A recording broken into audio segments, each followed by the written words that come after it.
사랑하는 성도 여러분 인생은 해석이라는 말을 들어보신 적이 있으실 겁니다. 이 말은 우리 삶에 일어난 사건 그 자체보다 그 사건을 어떻게 해석하느냐가 더 중요하다는 것을 우리에게 말해줍니다.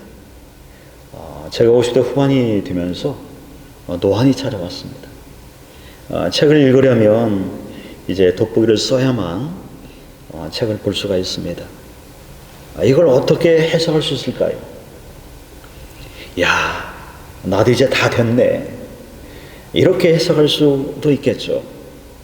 그런데 이렇게 해석해보면 어떨까요? 하나님이 이제 작은 것, 사소한 것만 보지 말고 크고 멀리 있는 것, 더 중요한 것을 보며 살라고 하시는구나. 나이가 들면서 기억력이 깜빡하는 것도 마찬가지입니다. 여러분 젊으니까 전혀 모르겠지만 이제 50이 넘어가면 가끔 깜빡해요. 이렇게 기억력이 깜빡할 때 내가 왜 이러지? 이렇게 생각할 수도 있지만 이걸 다르게 해석하면 지나간 복잡한 세월은 다 잊고 다가올 천국만을 바라보며 살라는구나. 이렇게 우리가 해석할 수도 있습니다. 여러분, 사건은 똑같아도 내가 그 사건을 어떻게 바라보고 어떻게 해석에 따라서 내 인생이 달라집니다. 바울은 감옥이라는 사건을 여러분 어떻게 해석했을까요? 바울이 자신이 처한 상황을 이렇게 표현합니다. 내가 매여 있다. 이 말은 영어로 I am in chains. 시설에 묶여 감옥에 갇혀 있다는 뜻입니다. 성경에 보시면 감옥에 갇혔던 그런 인물들이 여러 등장하죠. 우리가 잘 아는 요셉은 포디발의 아내 유혹을 거절했다가 억울한 누명을 쓴 채 감옥에 갇히게 되어지죠. 또 에레미야는 하나님의 말씀을 전하다가 붙잡혀서 시대들에 갇히게 되었습니다. 그리고 오늘 바울 역시 복음 때문에 감옥에 갇혀 있습니다. 여러분 이들의 공통점이 무엇입니까? 모두 감옥에 갇혔다는 것입니다. 그러나 이보다 더 중요한 공통점이 있습니다. 그것은 이들은 모두 사건을 하나님의 관계 속에서 해석했다는 것입니다. 사건 자체로 보면 여러분 어떻습니까? 여러분 괴롭죠. 나만 어려움을 타는 것 같고 나만 힘든 것 같고 나만 안 풀린 것처럼 그렇게 생각이 되었습니다. 그래서 억울해요. 그런데 사건을 하나님의 관계 속에서 바라보고 또 하나님의 관계 속에서 그 사건을 해결하면 어떨까요? 감옥 크고 돼도 하나님이 계십니다. 감옥 거기에도 하나님이 일하십니다.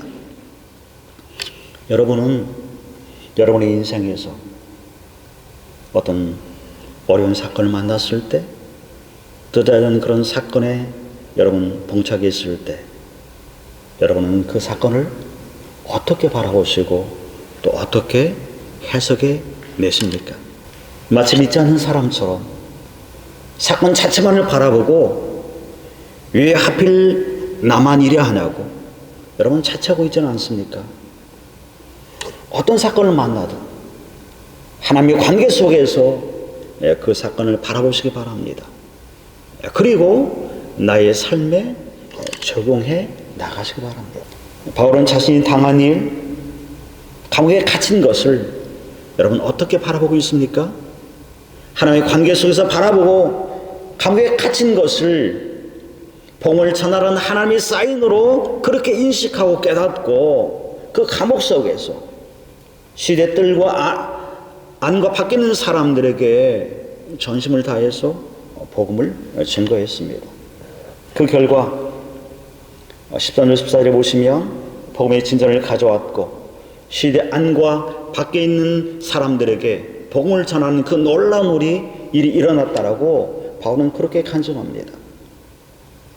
여러분, 바울이 감옥에 갇히지 않았다면 어떻게 시리아 안과 밖에 있는 그 사람들에게 복음을 전할 수 있었겠습니까?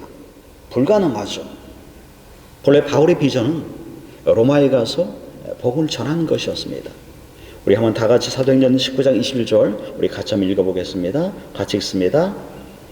이 일이 있은 후에 바울이 마게도냐와 아가야를 거쳐 예루살렘에 가기로 작정하여 이르되 내가 거기 갔다가 후에 로마도 보아야 하리라 하고, 로마도 보아야 하리라. 로마에 가는 것이 바울의 전국적인 비전이고 꿈이었습니다.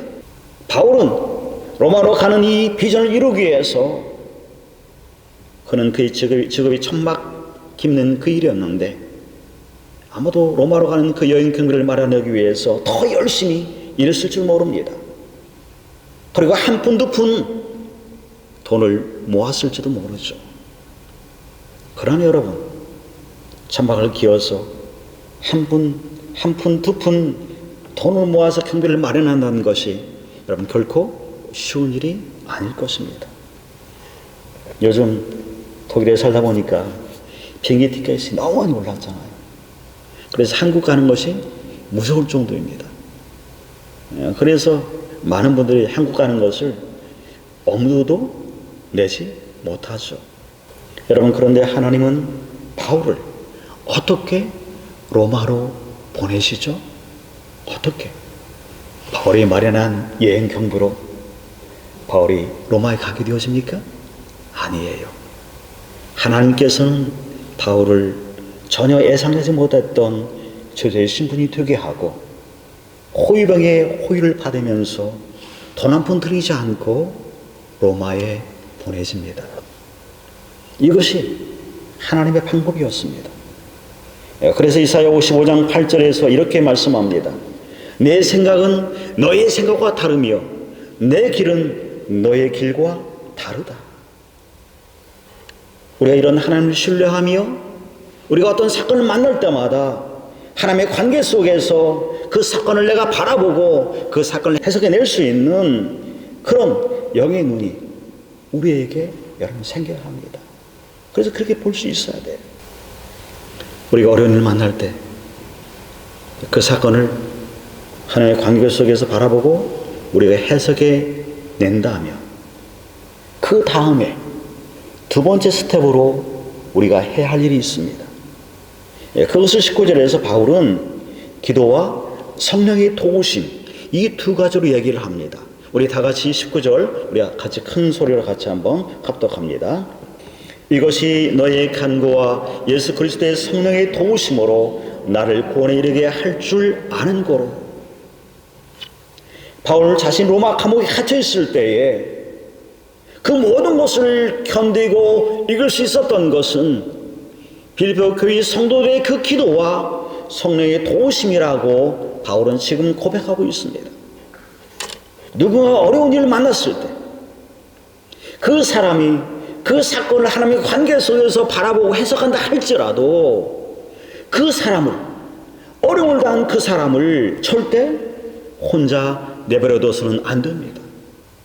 혼자 힘겹게 싸우고 있는 그 사람을 홀로 두지 말고 우리가 그 사람을 위해서 함께 기도해 줄 수 있어야 합니다. 신학대학 동기 목사님 중에 대구에서 목회하시는 동기 목사님이 계신데 작년 4월에 갑자기 암연마비가 찾아왔습니다. 그래서 이제 급히 병원에 갔는데 단순한 안면마비로 알고 병원에 갔었는데 검사 결과 급성 혈액암 판정을 받게 되어졌습니다. 그리고 그 후에 상황은 더 나빠져서 상반신 전체가 마비가 오게 되어져서 음식물을 삼킬 수도 없게 되어졌고 몸무게는 무려 12kg 이상 빠지게 되어서 투석도 어려운 그런 상황까지 이르게 되어졌습니다. 이 소식이 저희 동기 단톡방에 올라오게 되어졌고, 그래서 동기들은 매일 그 목사님을 위해서 간절히 우리 기도했습니다. 그 결과 투석도 할 수 있게 되어졌고 항암 치료도 가능하게 되어졌습니다.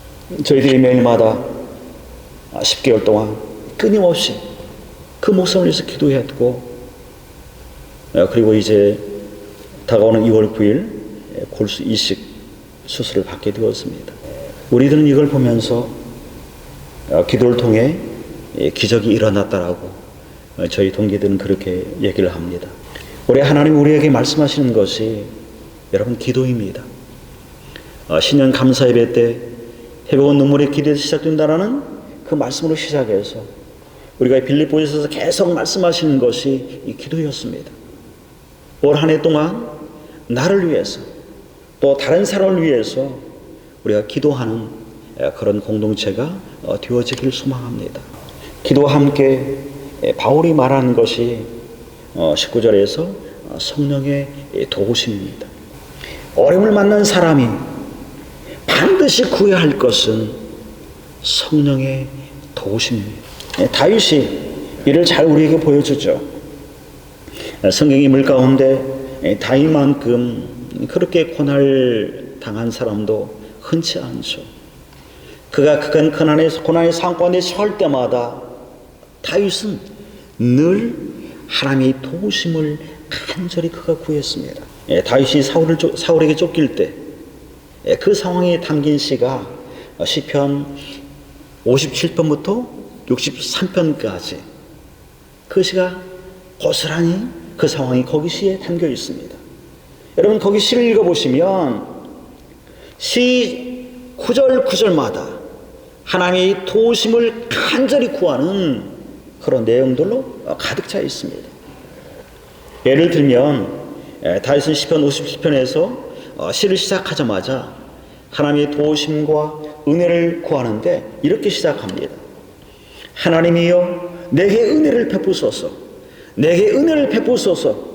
내 영혼이 주께로 피하되 주의 날개 그늘 아래서 이 재앙들이 지나가기까지 피하리이다. 여러분 다윗이 얼마나 간절히 하나님의 도우심을 구했는지 여러분 느껴지시나요? 이런 다윗의 고백이 저와 여러분의 고백이 될 수 있기를 소망합니다. 내가 어려움을 만났을 때 간절히 성령의 도우심을 구하는 것, 그것이 우리에게 필요합니다. 사도 바울이 로마 감옥에 갇혀 있는 것은 물리적인 환경이라 할 수 있죠. 물리적 환경의 어려움이 우리에게 찾아오게 되어질 때 사실 이것도 극복하는 것 쉽지 않습니다. 그런데 물리적인 그런 환경보다 더 우리를 힘들게 하는 것은 사람으로 오는 그 환경입니다. 사람 때문에 오는 그 어려움이 사실 가장 힘들어요. 사도 바울이 로마 감옥에 갇히게 되어지자 빌립보 교회의 반응이 둘로 갈라졌습니다. 한 부류는 바울이 로마 감옥에서 담대하게 슈리대 안과 밖에 있는 사람들에게 복음을 전했다는 그 소리를 듣고 빌립보 교회 성도들 가운데는 크게 도전을 받고 더욱 열심히 복음을 증거하는 그런 사람들이 있었습니다. 또 다른 한 무리의 사람들이 있었는데 이들은 투기와 분쟁으로 바울에게 괴로움을 더하게 하려고 복음을 전했다라고 그렇게 말씀합니다. 투기와 분쟁으로 복음을 전하는 사람들은 바울 없이도 교회가 잘 돌아갈 수 있더라고. 바울 너 없이도 얼마든지 우리가 할 수 있다라고 그렇게 생각하고 바울의 마음을 괴롭게 할 그런 목적으로 그들이 복음을 전했습니다. 독일어 단어 가운데 남이 안 좋은 일을 당할 때 기뻐한다는 말이 우리 성경공부 할 때 그러더라고요. 샤데 프로이데. 바울을 괴롭게 하려는 자들이 여기에 딱 맞는 그런 자들이라 생각이 되었습니다. 여러분 만약 여러분이 이런 사람들을 만난다면 여러분 어떻게 하시겠습니까? 바울처럼 여러분 그렇게 하시겠어요? 우리는 아마도 마음이 너무 무겁고 아플 거예요.